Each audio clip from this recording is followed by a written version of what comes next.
Bom dia, pessoal. Então, vamos dar sequência à nossa disciplina de Hidrologia e Manejo de Bacias Hidrográficas. Hoje, continuando nossa segunda parte do tema de escoamento superficial.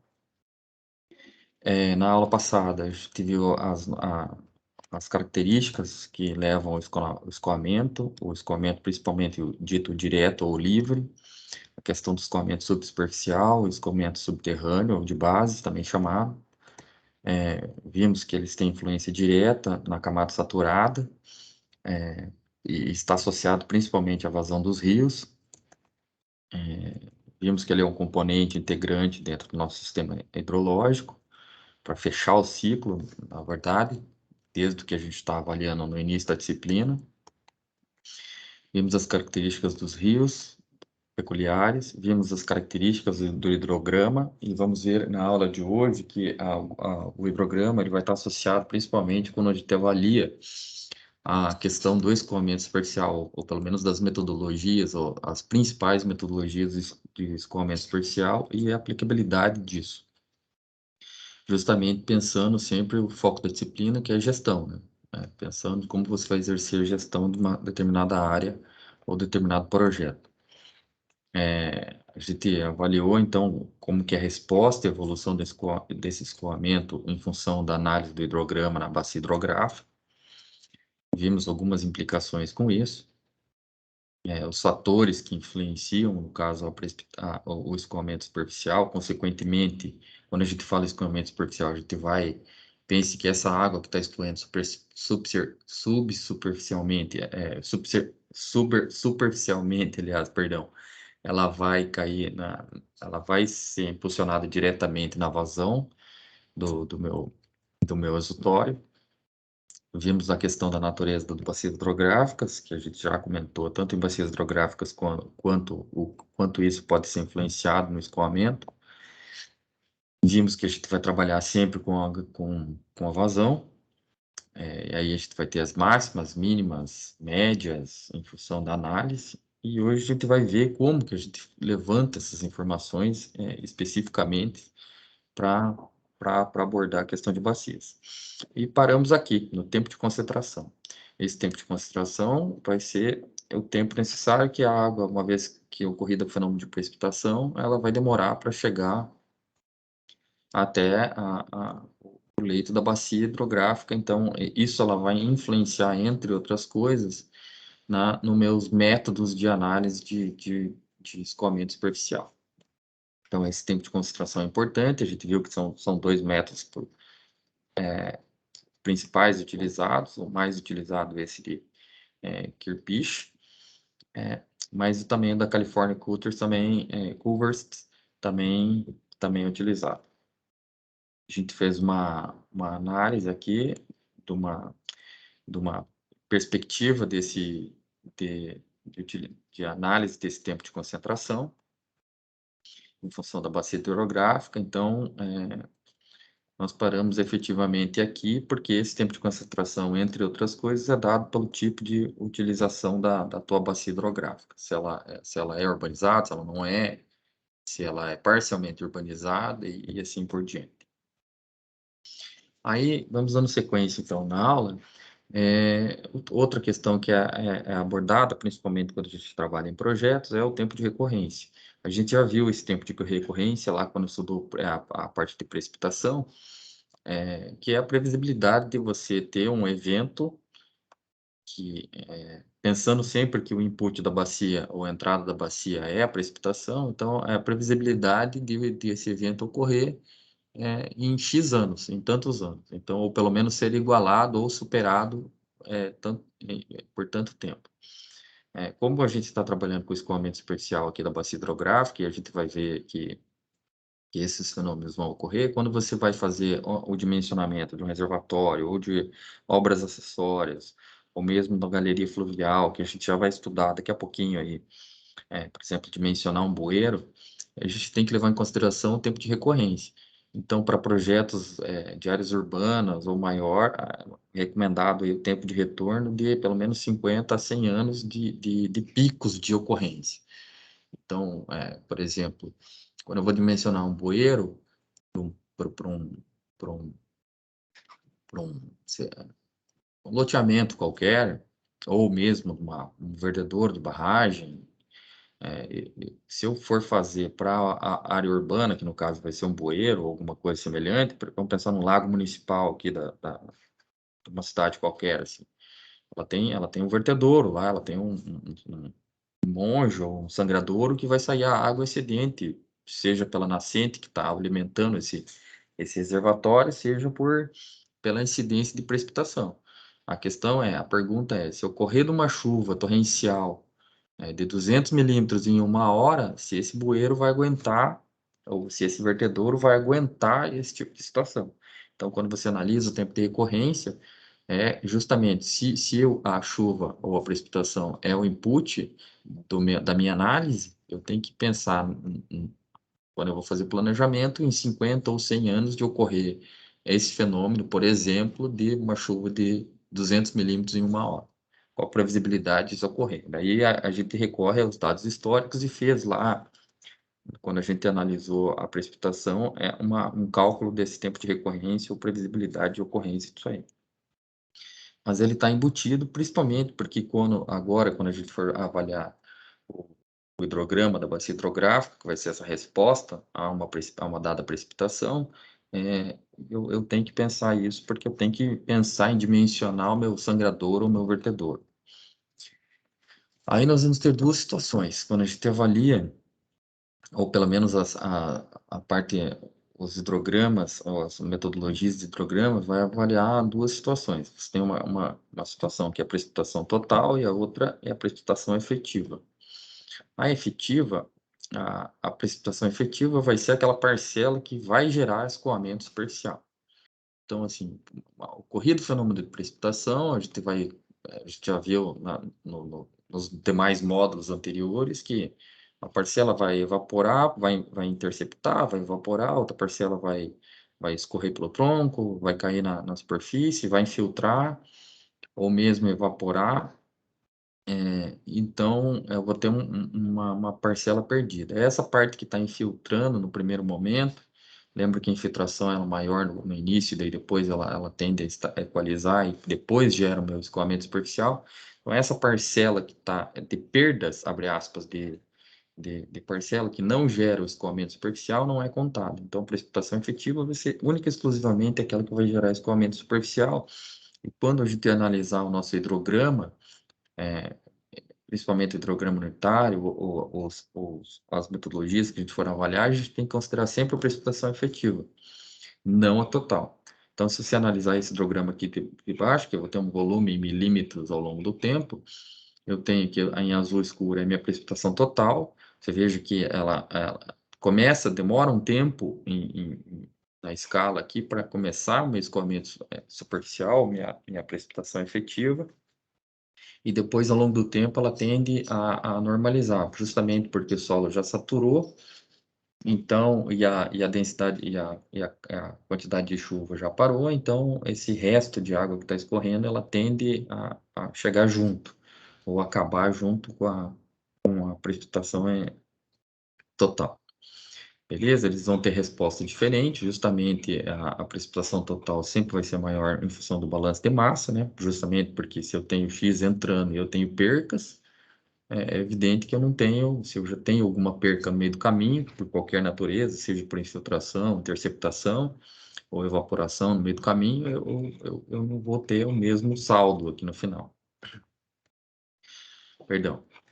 Então, quando a gente avaliar novamente, a gente vai trabalhar especificamente com precipitação efetiva. Aí, um dos métodos que são utilizados até quando a gente for avaliar o hidrograma unitário é o método SCS. Ele foi desenvolvido pelo Soil Conservation Service, Departamento de Agricultura dos Estados Unidos. Então, lá em 1957, ele fez um estudo de caso com 3.000 bacias e analisou esse comportamento hidrológico entre precipitação e escoamento superficial dessas bacias hidrográficas, e ele fez uma correlação entre a precipitação total e a precipitação efetiva.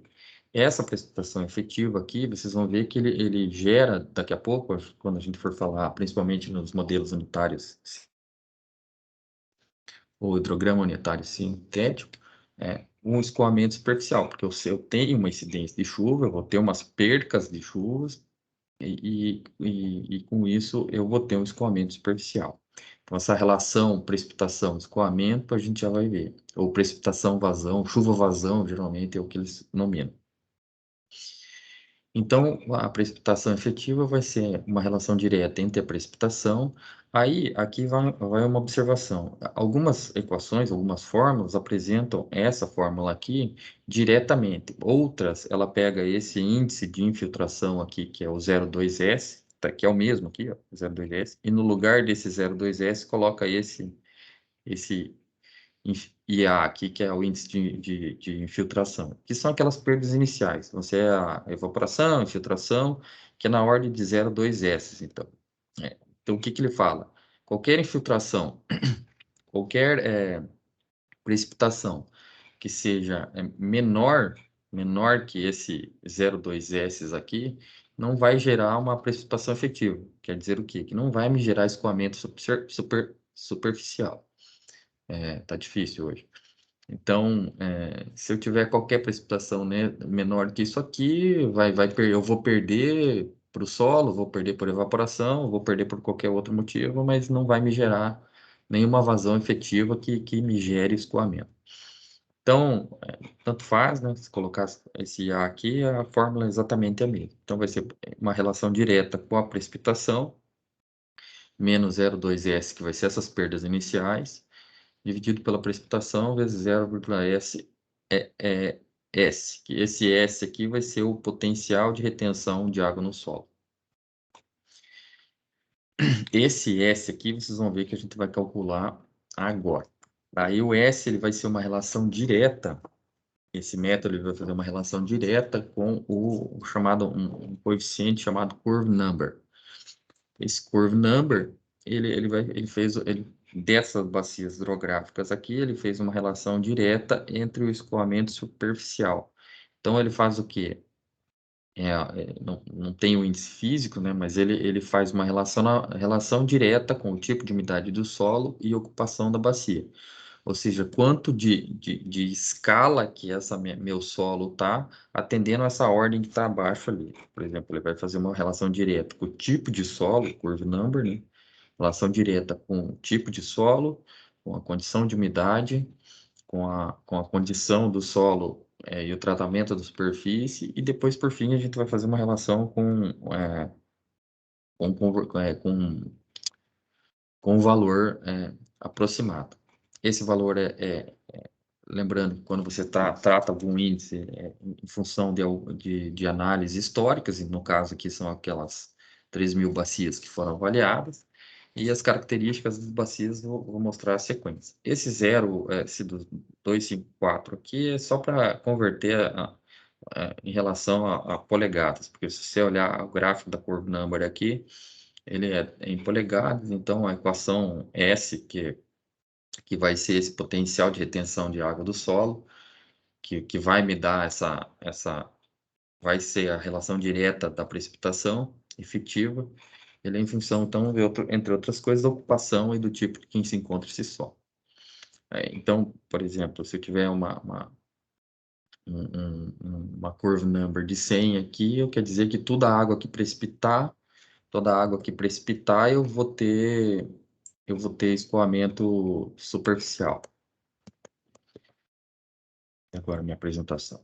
Então, seguindo. Então, pela metodologia, o primeiro passo é a gente definir o tipo de solo que a gente está avaliando. Então, esse tipo de solo, na metodologia do SCS, ele vai falar assim, solos arenosos com baixo teor de argila, e daí vocês vão ver que isso aqui tem influência direta, lá quando a gente viu a aula de infiltração,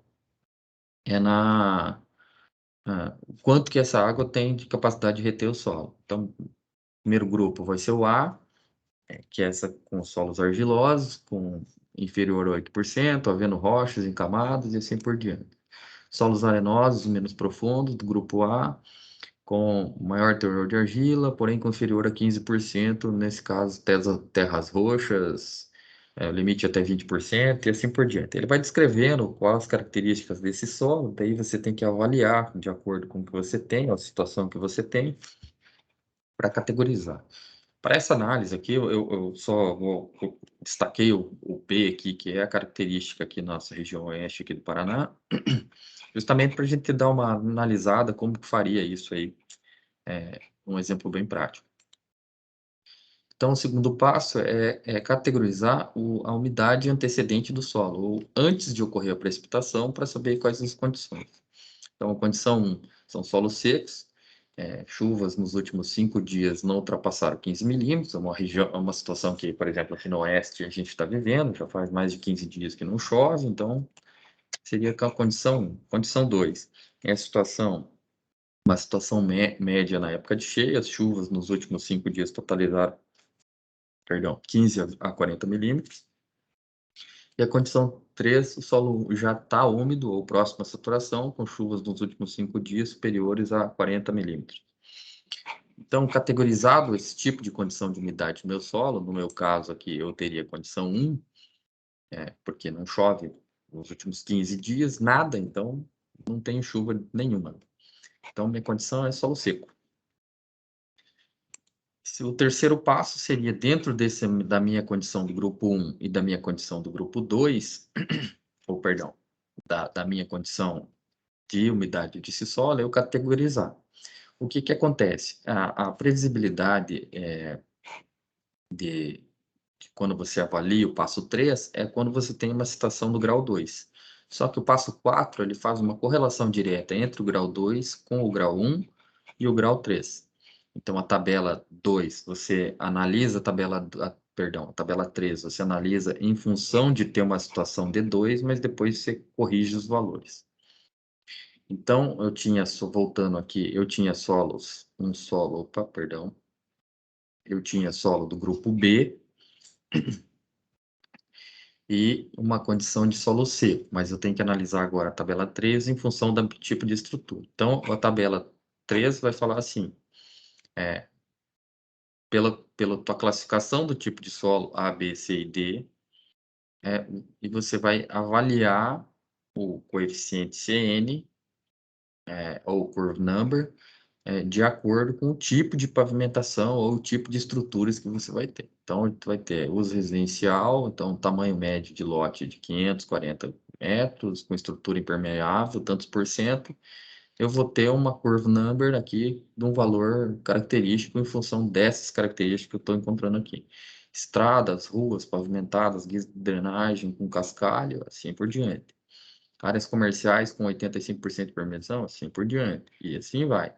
A tabela é relativamente grande, então eu vou marcar uma aqui, que principalmente que é o nosso caso de região aqui, oeste do Paraná, uma bacia hidrográfica qualquer.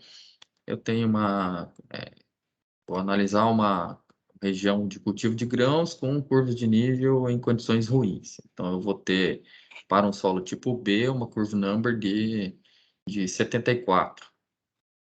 Então, só para pegar esse valor para a gente ver, então. Então, solos tipo B, eu tenho uma curva number de 74 nessas condições. Cultivo de grãos, curvas de níveis ruins. A tabela 4, ela vai me fazer uma relação direta dessas correlações. Então, as minhas condições de unidade que estão na tabela 3, que é essa aqui, ela me dá como se eu tivesse as condições de umidade 2. Então, a tabela 4 faz uma correlação a partir desse valor de curve number aqui para a minha condição de solo que eu tenho atual. Então, eu vou ter a seguinte situação. Não vai ter aqui nessa tabela o 74, mas eu tenho 75. Então, para a condição de umidade 75, para a condição de umidade 2, eu tenho curve number de 75, mas como a minha característica do solo era 1, então no meu caso eu vou ficar com 57. Se eu tivesse uma, uma condição de, de, de solo que estava próximo à saturação, eu teria um curve number de 91. E assim por diante. Então, voltando à nossa fórmula lá, se eu tenho o número de curve number aqui, eu calculo, então, o meu S, que vai ser justamente o potencial de retenção desse água do solo. Então, com esse S, eu consigo calcular minha precipitação efetiva. Positivo? Então, dessa precipitação efetiva que vamos gerar os hidrogramas aliado com o tempo de concentração que a gente já calculou aula passada. Então, visto isso aqui, a gente chega, então, no nosso método aqui de Soil Correlation, da Soil Conservation Service, então, ou SCS. Daqui que vai vir. Então, ele vai fazer essa relação direta com a precipitação, com relação à precipitação efetiva, que vai gerar escoamento superficial. Eu tenho. Novamente, eu falo aqui às vezes aparece um IA aqui, mas é a mesma situação. Então, quando você analisa as metodologias de análise, de avaliação de escoamento superficial, vocês vão ver que a gente tem algumas metodologias, umas mais simplificadas, outras por modelagem, que daí vão ser um pouco mais complexas, que não é o foco da disciplina. Mas a gente vai se pensar pelo papel hidrológico, o que é a ideia da bacia hidrográfica? É você justamente transformar a entrada de água, ou volume de água, pela precipitação, em saída que vai ser distribuído ao longo do tempo, em função de vazão. Então, você tem um input, que vai ser precipitação aqui, efetiva. Aí, a partir de agora, sempre que a gente falar em precipitação, é precipitação efetiva, não total. E aí a gente vai ter uma resposta dessa precipitação em função gráfica aqui, ou um pico de vazão em determinado momento, e depois um fenômeno de recessão. Justamente as metodologias de análise, ou a resposta dessa escoamento superficial aqui, que me importa justamente para eu calcular um bueiro, ou um extravasor dentro de um reservatório, por exemplo, ou um lago municipal, que eu for avaliar. Então, eu vou ter duas metodologias usuais, que vão ser os métodos ditos simplificados. Daí nós vamos ter dois clássicos, que é o que a gente vai avaliar, os mais utilizados, que é o método racional, que também é chamado modelo chuva-vazão não calibrado, e o hidrograma unitário, que é o chuva-vazão calibrado, também chamado. Você pode ouvir esses métodos com essa nomenclatura aqui. Perdão. Ou modelagem, que daí vai captar todas as relações complexas, depende do tipo de modelo que você vai usar, número de variáveis que for abordar, tu vai conseguir modelagens bem representativas, mas daí são situações bem específicas. Então, o método racional, ele é bem utilizado, é um dos mais utilizados principalmente para obra urbana, quando você vai fazer situações de de dimensionar bueiro, galerias fluviais, geralmente se usa o método racional. Ele consiste, então, em estimar o pico de vazão do hidrograma para uma determinada bacia ou determinada região, considerando que a vazão é diretamente proporcional à bacia e à intensidade da chuva. Então, o que ele faz? Ele faz uma correlação direta entre o quanto de precipitação efetiva que está ocorrendo e convenciona isso aí em vazão. O problema dessa técnica aqui é que ele, por mais que ele é utilizado para pequenas bacias, tudo bem, para avaliar, ele assume que a distribuição dessa chuva, tanto espacial quanto temporal, é uniforme. E não é, né? A gente viu lá em precipitação, quando a gente viu o módulo de precipitação, é que se você tem chuvas numa mesma bacia hidrográfica distribuídas desuniformemente, então em um lugar chove 10 milímetros, outro lugar chove 5, outro lugar chove 2, e quando a gente avaliou aquelas metodologias de análise de precipitação, a gente fez as correlações diretas em função de área é, que ela muda, então, principalmente quando eu não tenho uma estação hidrológica, uma estação meteorológica para avaliar essa precipitação, então ela não é uniforme. E outra coisa, ela fala também que ela também é uniforme temporalmente. Então, a gente também viu que isso não procede, porque a chuva, às vezes, ela começa lenta e ela tem um pico de chuva, de duração, ela aumenta essa intensidade dessa chuva, às vezes ela começa forte e depois ela equaliza e fica fraca, então ela também não é uniforme. Então, essas são, entre outras coisas, a gente vai ver que são o problema disso aqui. Mas ele é recomendado para bacias até com área inferior a 3 km. Alguns livros falam até 80 km, mas o ideal, principalmente quando você vai falar com obra urbana, até 3 quilômetros quadrados, que é justamente quando você pega loteamentos, assim, ou áreas, regiões urbanas, assim, que estão fechadas. Ele vai fazer uma correlação direta entre o tipo de superfície, que vai ser esse coeficiente de escoamento superficial, também chamado runoff, vai fazer uma relação com a intensidade dessa chuva em milímetros por hora, e vai fazer a relação com a área dessa bacia hidrográfica, ou desse trecho de bacia que você está avaliando. Aqui vale duas ressalvas. É dada a invasão em metros cúbicos, né, por segundo, mas às vezes a mesma fórmula aparece escrita de dois jeitos. Uma é esse C, coeficiente superficial, intensidade de chuva, área, dividido por 360, e a outra é 0,278, às vezes até 275, em alguns livros, vezes C, que daí o resto é igual. É o CIA, né? Fórmula do CIA. O que muda entre essa aqui e essa aqui? É que essa aqui vai trabalhar em hectares, está aqui a nota de rodapé. Quando você vai fazer a área da bacia, você avalia ela em hectares. E essa aqui, quando você for avaliar a área da bacia, você vai fazer uma relação direta com quilômetros quadrados que for adotar.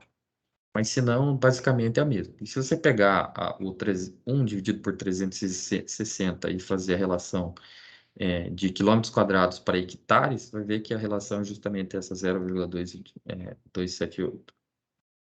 Só expressões diferentes de escrever a mesma coisa. Então, o método racional, as limitações desse método, ele não vai considerar, então, o tempo para as perdas iniciais, que você vai ter aquelas perdas iniciais de precipitação, então ele não está considerando, abre aspas, nesse método a precipitação efetiva, tá? Eu falei efetiva, mas nesse método ele não avalia, ele avalia a precipitação total. Não vai considerar a distribuição da chuva, porque se ele não considera as perdas iniciais, você está relacionando a precipitação total, não.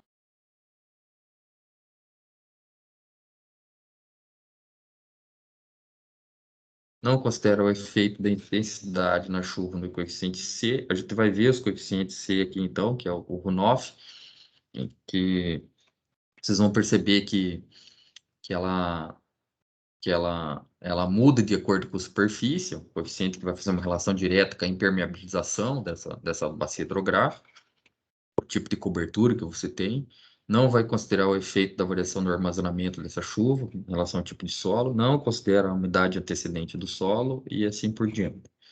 Mas ele é utilizado, igual eu disse para vocês, daí a recomendação da bibliografia fala até áreas de 80 hectares, mas ele é usado predominantemente para bacias urbanizadas até 3 quilômetros quadrados. O coeficiente Runoff, a gente acho que viu aula passada alguma coisa, mas ele é um coeficiente também chamado escoamento superficial, ou coeficiente Runoff, ou também coeficiente de eflúvio. Vai ser uma relação direta entre a vazão do escoamento em função da precipitação que ocorreu.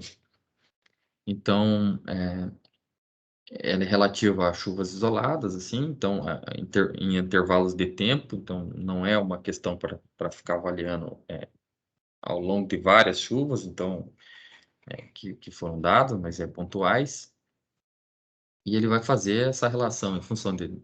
São várias tabelas, aí você pode encontrar na internet, você colocar no Google mesmo, colocar escoamento superficial, coeficiente de escoamento superficial, coeficiente do runoff, você vai encontrar diversas tabelas que fazem essas correlações. Aí aqui, em função de declividade, tipo de solo, cobertura que você tem. Então, está dado esses coeficientes para você avaliar. Aí, também, essa é uma outra tabela que também trata do escoamento superficial, mas daí vai falar edificações muito densas, partes centrais densamente construídas de cidades com ruas, calçadas pavimentadas, desse escoamento, o coeficiente vai de 0,7 a 0,95. Edificações não muito densas, partes adjacentes do centro, menor densidade, com habitações, com ruas e calçadas pavimentadas, e assim por diante. E aí são várias as tabelas e você pode encontrar zonas de matas, parques, campos, esportes e assim por diante. Vai ter esse coeficiente Runoff.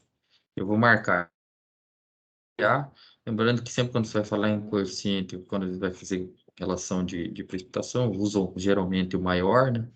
Ou o médio, isso aí depende de cada um. É, Mas vamos marcar isso aqui, o coeficiente, então, para edificações não muito densas, partes adjacentes do centro, com menor densidade de habitações, mas com ruas e calçadas pavimentadas. Então, uma área típica de loteamento, assim, você tem um bairro que você tem casas com menor densidade de habitações, mas que tem ruas e calçadas pavimentadas. Então, o coeficiente FUNOF vai ser esse 0,6 a 0,7. Fazendo um exercício para o método racional, se fosse para a gente estimar um bueiro pavimentado, você tem essa seguinte situação: você tem uma área pouco urbanizada, mas você tem calçada pavimentada e ruas pavimentadas. Então, qual a vazão a ser considerada num projeto de uma galeria fluvial ou de um bueiro para uma chuva com intensidade de 3 milímetros por hora, com duração igual ou superior ao tempo de concentração dessa bacia? Então, o tempo de concentração ela vai se influenciar. Lembra que quando a gente for avaliar também, a gente tem que considerar o tempo de retorno dessa bacia. Então, o tempo de ocorrência, ó, quando que vai ocorrer de novo isso aqui. Mas, simplificando a situação, que vai possuir uma área igual a 3 km², e o coeficiente de escoamento de 0,7. Então, pegando pelo método racional, eu tenho que o C vai ser o coeficiente Runoff, e a intensidade de precipitação é a área da bacia. Lembrando que essa equação aqui, ela vai fazer uma relação em hectares, então só transformando 3 km² em hectares dá 300 hectares, os 3 km².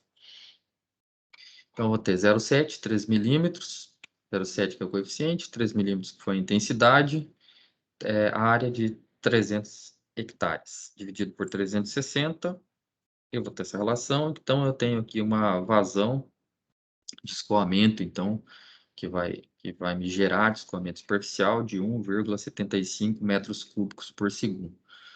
O que quer dizer isso? Qualquer vazão, eu tenho que dimensionar um bueiro ou uma galeria fluvial que me atenda a essa vazão aqui mínima para uma situação de chuva de 3 milímetros por hora. Então, assim, se eu colocar uma bitola de tubo que não consiga passar 1,75 metros cúbicos por segundo, qualquer chuva maior que 3 milímetros me alaga isso aqui, porque ele não vai dar vazão a essa água que está caindo nessa bacia hidrográfica. Então, essa é a lógica. Daí, então, se pense assim, você vai estimar, e a gente vai falar o tempo de ocorrência dessa bacia hidrográfica, perdão, quando eu vou falar no meu tempo de recorrência dessa bacia hidrográfica, eu tenho que avaliar que eu posso ter eventos, por exemplo, aquilo que eu tinha falado, que era 200 milímetros em uma hora, em X tanto de tempo que vai me devolver. Ah, é significativo? Por quê? Por que você pensa isso? Porque uma coisa é eu fazer se eu não tenho precipitações efetivas ao longo dos anos, e lá, daqui a 50 anos, eu posso ter um evento que pode eventualmente me alagar, eu tenho que. Vale o risco, vale o custo de montar uma tubulação dimensionada para esse porte de vazão? E é assim que funciona a ideia quando você vai fazer dimensionamento. Porque uma coisa é uma tubulação de 300 milímetros. Uma tubulação de esgoto, uma manilha que você vai colocar é de 300 milímetros. Outra coisa é de 400, outra coisa é de 500, outra coisa é de 600, outra coisa é de 1 metro, 2 metros. Então, o custo dessa tubulação é alto. Por exemplo, uma manilha de 300 hoje vai estar na média de R$ 200. Uma manilha de 400 vai estar na média de 250. A de 500, próxima a 300. A de 600 já vai estar quase 400. E assim por diante. Então, depende do porte e tipo de manilha. Tem que pensar que cada manilha tem de 1,5 metro a 1 metro a 1,5 metro. Multiplique pela distância que você vai ter entre as ruas e entre o teu loteamento. Faça a conta se vale o risco de você colocar uma manilha de 300 ou uma manilha de 400 ou uma manilha de 500, porque cada uma vai dar uma vazão. Daí a gente vai entrar lá em outros conhecimentos, que não é o foco dessa aula, que é a hidráulica, que é atender essa vazão que está caindo. O objetivo da hidrologia e da bacia é de manejo de bacias é avaliar o quanto que está incidente e quanto que você precisa avaliar para dimensionar as estruturas em termos de planejamento. Então, o outro método vai ser avaliado, bem popular, é o do hidrograma unitário. O hidrograma unitário ele vai ser justamente avaliado em função da precipitação efetiva, que é o que vai dar escoamento, em função de uma chuva unitária. Essa chuva unitária é uma relação direta ou para chuvas de 1 milímetro ou de 1 centímetro, que vai ser, no caso, 10 milímetros aqui. Para quê? Porque se você consegue, o que esse hidrograma unitário da bacia hidrográfica faz? Ele faz uma resposta, uma previsibilidade de resposta para a ocorrência de uma chuva que tem uma duração X para uma chuva de 1 milímetro ou de 10 milímetros.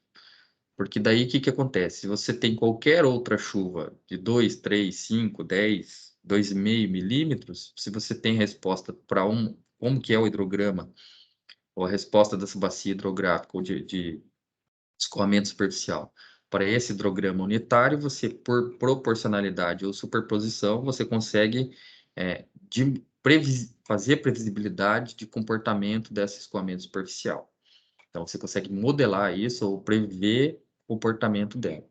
Ah, mas se fosse uma chuva que não é igual ao hidrograma unitário, daí por regra de 3 você consegue estimar essa previsibilidade de bacia. Então, ele é a unidade padrão de você avaliar o comportamento do bacia hidrográfico, melhor dizendo. Então, o modelo, quando você vai avaliar, principalmente os modelos sintéticos, justamente eles fazem essa previsão de comportamento para esse hidrograma unitário. Então, o fenômeno de proporcionalidade vai avaliar a seguinte situação. Você tem uma precipitação P, uma duração e precipitação unitária que vai dar uma resposta nesse hidrograma. O que acontece? A resposta dessa bacia P, ou que vai ter a mesma duração, vai ter sendo a vazões de proporção igual. Então, o que acontece? Eu tenho uma precipitação unitária aqui, uma precipitação efetiva que está ocorrendo, que ela tem uma duração X. Então, assim, se eu tiver 2 vezes essa precipitação, a resposta desse meu hidrograma é 2 vezes a minha vazão. Simples assim, é 2Q. Se eu tenho o hidrograma que tem o pico dela de 1Q, para 2 vezes a minha intensidade de chuva. Por exemplo, se eu tenho para 1 milímetro, se chover 2 milímetros, eu tenho 2 vezes a minha precipitação unitária. A metodologia do hidrograma unitário é justamente assim, você tem que saber a resposta da bacia hidrográfica para uma chuva unitária de intensidade e duração, dada uma precipitação, um fenômeno igual ou parecido, eu consigo fazer a previsibilidade desse hidrograma. E outra questão é a superposição dos hidrogramas. Daí, chamado também, geralmente eles chamam de covolução, somatórios dos picos. Você tem o hidrograma, que é a resposta da bacia hidrográfica para uma chuva de intensidade 1 milímetro ou 10 milímetros, com duração X, ou com duração T, né? E você tem aqui, por exemplo, o hidrograma unitário em azul claro, e depois você tem, na sequência, uma outra chuva da mesma duração, com mesma intensidade e duração. Então, você tem um outro hidrograma, mas numa outra escala de tempo. O que é a convolução chamada ou superposição? Pense assim, aqui eu comecei a meu hidrograma, ou a somatória do meu hidrograma. Então, eu vou ter situação assim. Aqui eu startei meu hidrograma, o anterior ao pico de subida aqui é a parte que está infiltrando, então estou trabalhando com precipitação efetiva. Meu hidrograma está gerando uma resposta, ele está subindo. Quando ele chega mais ou menos aqui, começa a subir o 2, porque começa a precipitação no ponto 2, ou a segunda precipitação. Então, neste ponto aqui, eu tenho a minha vazão que está ocasionando aqui, que vai ser a somatória dos meus picos, mais o start desse somatório dessa vazão do pico 2. Quando chegar neste ponto aqui, eu tenho o pico do meu hidrograma 1, mas eu tenho uma outra parcela do meu hidrograma 2. Então, somando essa fatia aqui com essa fatia aqui, vai me dar uma resposta aqui. Quando eu chego nessa região aqui, eu estou caindo, eu já passei o pico da chuva 1, mas está descendo, então eu tenho uma altura de vazão aqui ainda, mas eu estou subindo a outra. Então, eu somo as duas vazões, dá o meu pico do hidrograma, e assim começa a cair, né? Aqui já começa a cair, que eu tenho uma altitude, e aqui na Q2, no hidrograma 2, eu tenho uma outra altitude. Então, a somatória das vazões vai ser proporcional aos picos desse hidrograma aqui na análise do hidrograma, simplesmente com somatória do Q1 do Q2, de acordo com o time que você está avaliando. Então, aqui é uma coisa, aqui é outra, somatória dos dois picos, aqui é a somatória dos dois picos, e assim por diante até se encerrar. Essa análise de hidrograma unitário também vai ser em função de relações empíricas, então, que você vai fazer para cada bacia, mas sempre pelos hidrogramas unitários, e você vai também conseguir avaliar o chamado hidrograma unitário sintético, que é justamente você sintetizar a resposta de uma bacia hidrográfica para várias situações. Então, vai simular o fenômeno de ocorrência. Nesses hidrogramas unitários, que é justamente fazendo a previsibilidade de resposta da bacia hidrográfica, justamente quando a gente avaliou ali a questão de, da curve number ou do método CS para avaliar a precipitação efetiva, elas também fizeram a avaliação, uma vez que você tem a precipitação efetiva, fizeram a análise de resposta desse hidrograma unitário pelo mesmo método, que é o Soil Conservation Service lá dos Estados Unidos. Então eles fizeram, parece a fórmula, as fórmulas parecem meio abruptas, mas relativamente são simples. Então ela vai fazer a seguinte relação: ela vai fazer um hidrograma triangular, mas que ele faz uma relação direta com o hidrograma convencional, que é esse aqui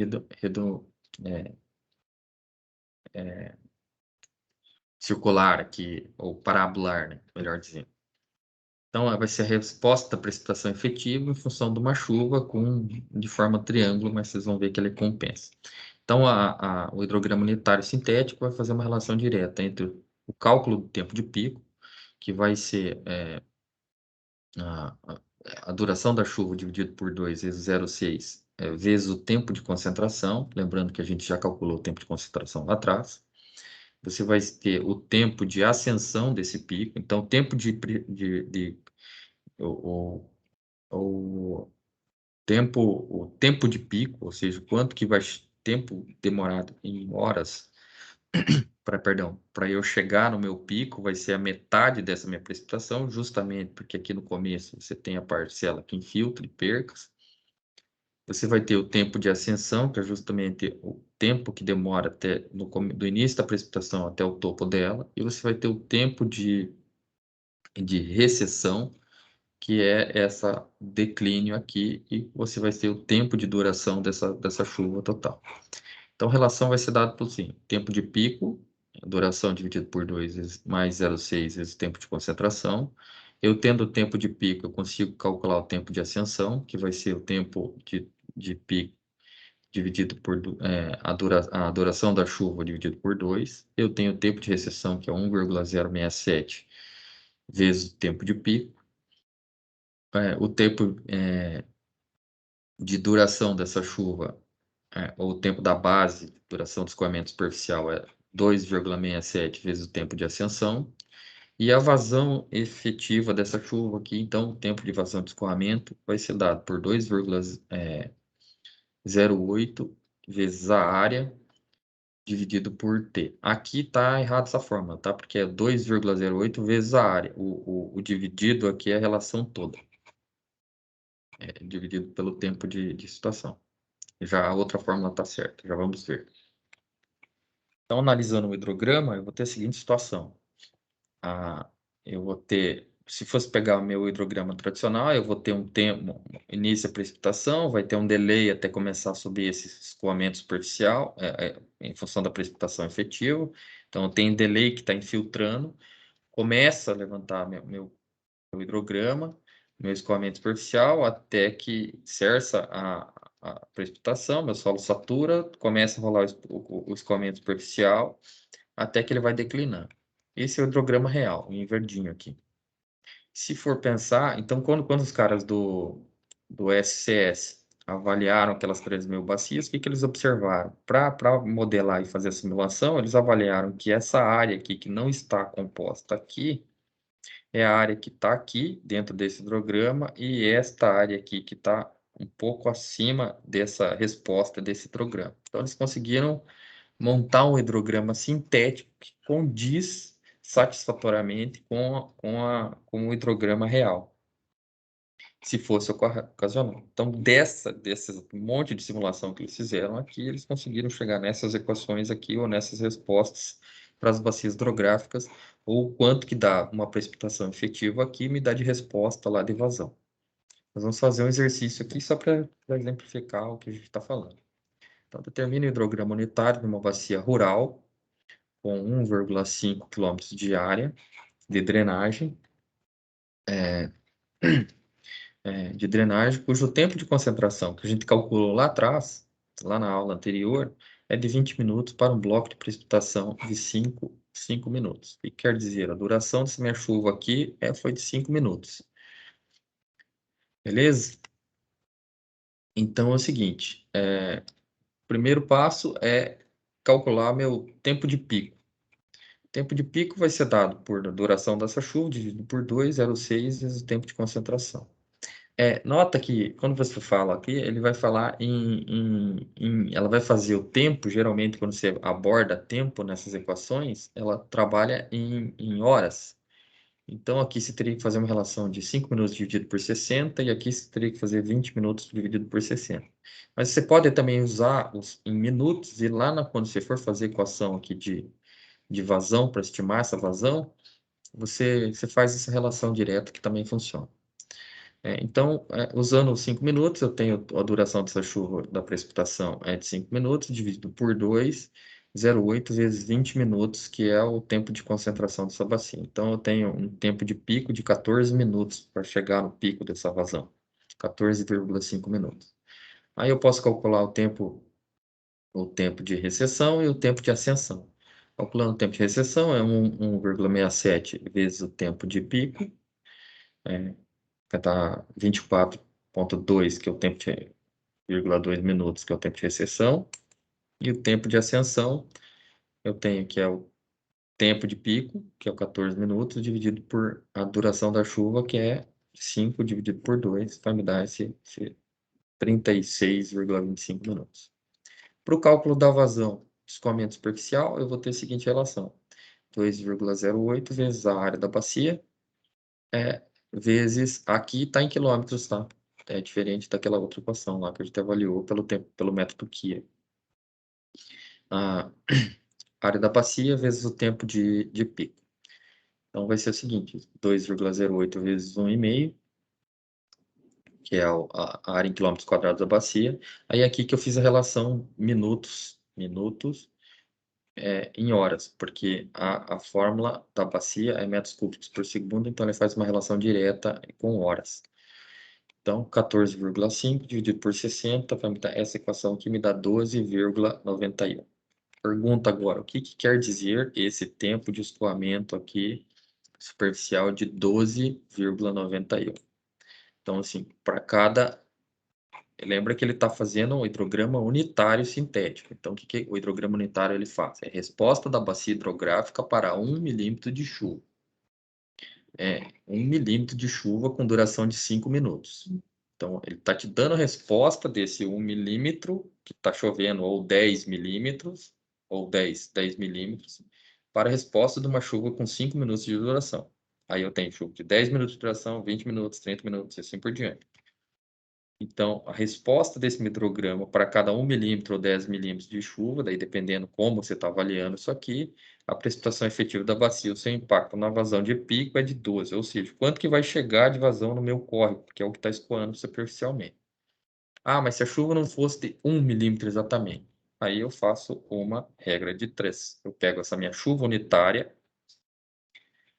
que é a minha resposta, esse meu modelo sintético de resposta da bacia hidrográfica para uma chuva de 1 milímetro, para uma densidade de chuva de 5 minutos, e faço uma regra de 3 e consigo chegar na vazão para uma determinada outra chuva que eu tiver na bacia. Beleza?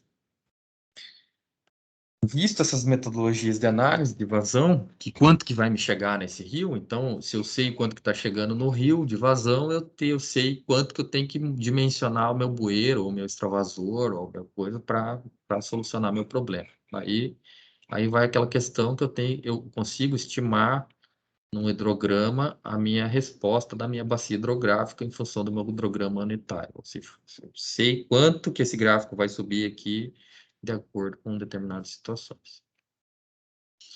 Então, feito isso, a gente vai ter as outras metodologias, a gente vai ter algumas metodologias que vão fazer análise justamente para estimar essa resposta lá no córrego, ou lá na hidrometria, vamos pensar assim, que vai dar a minha resposta da minha bacia. Quando você faz a simulação, previsibilidade de construção de obra, você faz justamente prevendo o que antecede, mas uma outra situação é você monitorar essa ocorrência. Então, o primeiro índice deles que você vai avaliar é justamente a medida de altura desse nível de água. Eu vou ter, com essa medida de altura, eu vou conseguir montar uma curva-chave, que é a resposta de vazão para um determinado transecto, os trechos dessa bacia.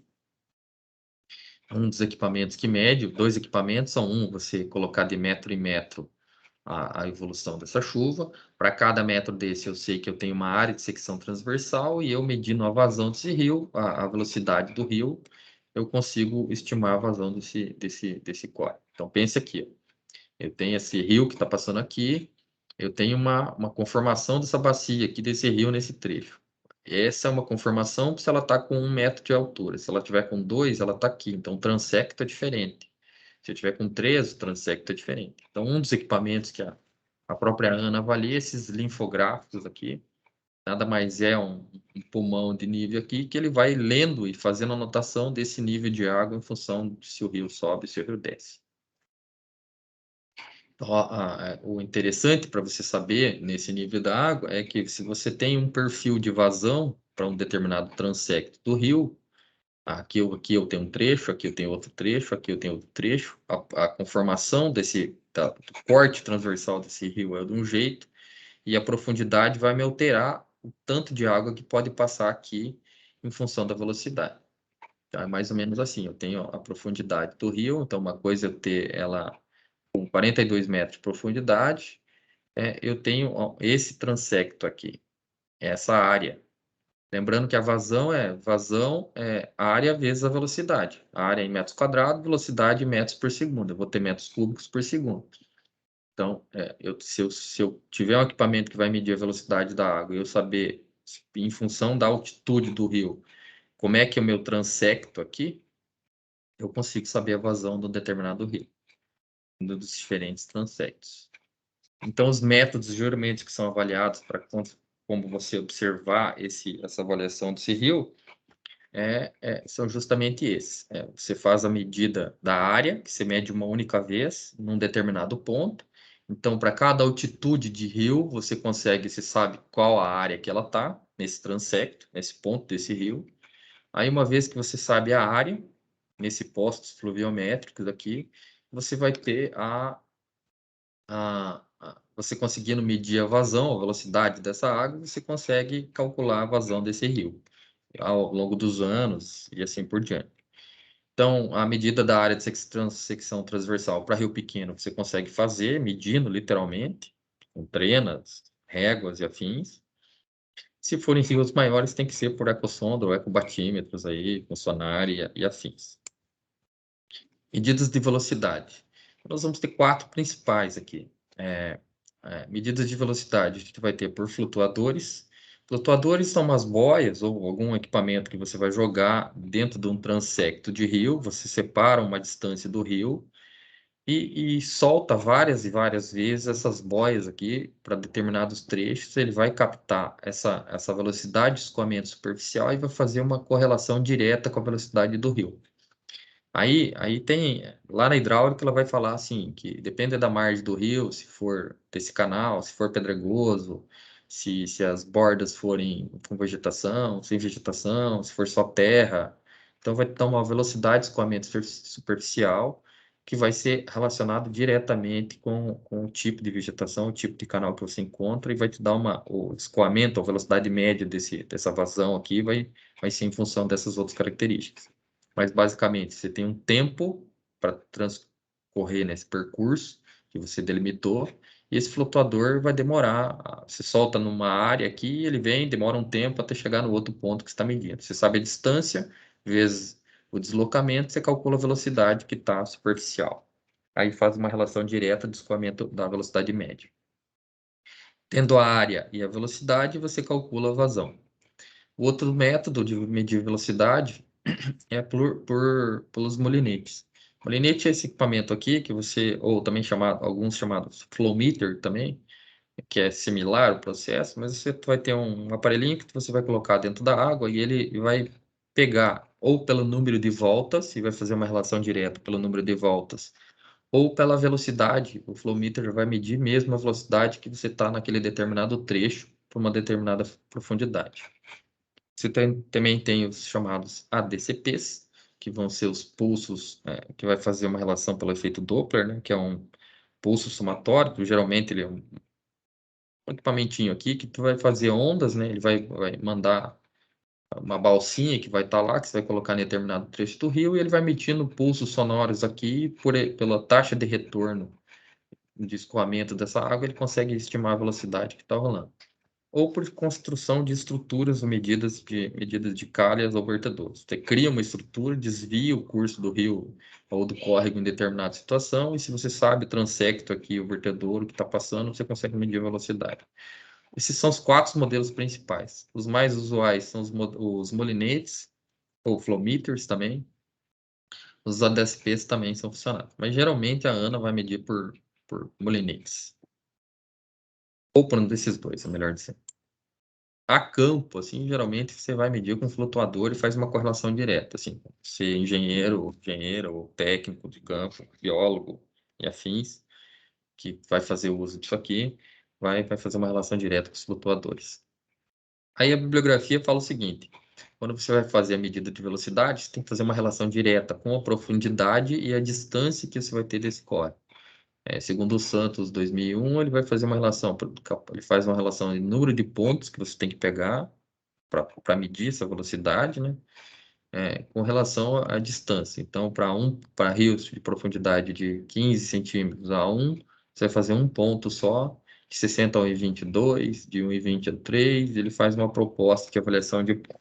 Usualmente se usa 2, porque senão pega um rio geralmente meio grande, você vai fazer, como é uma média que você vai fazer de correlação, você vai ter situações que vai fazer pipocar isso aqui de ponto e fica até inviável de fazer dependendo do porte do rio. E assim como a largura, né? De acordo com a largura, você faz distanciamentos, medidas dessa vazão a cada 30 centímetros, 20 centímetros, 1 metro e assim por diante. E os de 6 metros a cada 1 metro, e assim ele vai te dar uma malha que você tem que amostrar tanto na logo abaixo da superfície, quanto na meio da coluna da água, para você justamente fazer uma correlação direta. Na prática, vai ter uma fórmula que a vazão vai ser dada em função da velocidade no ponto que você tem, em função da área que ela você está amostrando nesse transecto aqui. Então, vai ser uma relação mais ou menos isso aqui. Você tem por ponto a velocidade que você tem, pelo flow meter ou pelo molinete, e você tem uma área de influência, e com isso aqui você consegue calcular a vazão. Essa vazão aqui você pode fazer com equipamento ou pelo método flutuador, tem várias metodologias para isso, bem fácil de encontrar na internet. Se a gente tivesse fora ambiente virtual, a gente poderia propor para a gente fazer uma análise de vazão, mas como a gente não está, a gente vai fazer a análise de um artigo mesmo, que justamente testou algumas metodologias. Igual a vazão também é medida pela rede hidrometeorológica do Brasil, então vai dispor de vários pontos, ou portal Hidrohélio, e você consegue a mesma malha que você encontra para precipitação, nem sempre os mesmos pontos, mas você consegue para quase todos a questão de, de precipitação também. Beleza, povo? Então, aqui encerramos a nossa disciplina. visto que a gente concluiu os módulos que eram propostos. Eu vou parar a gravação.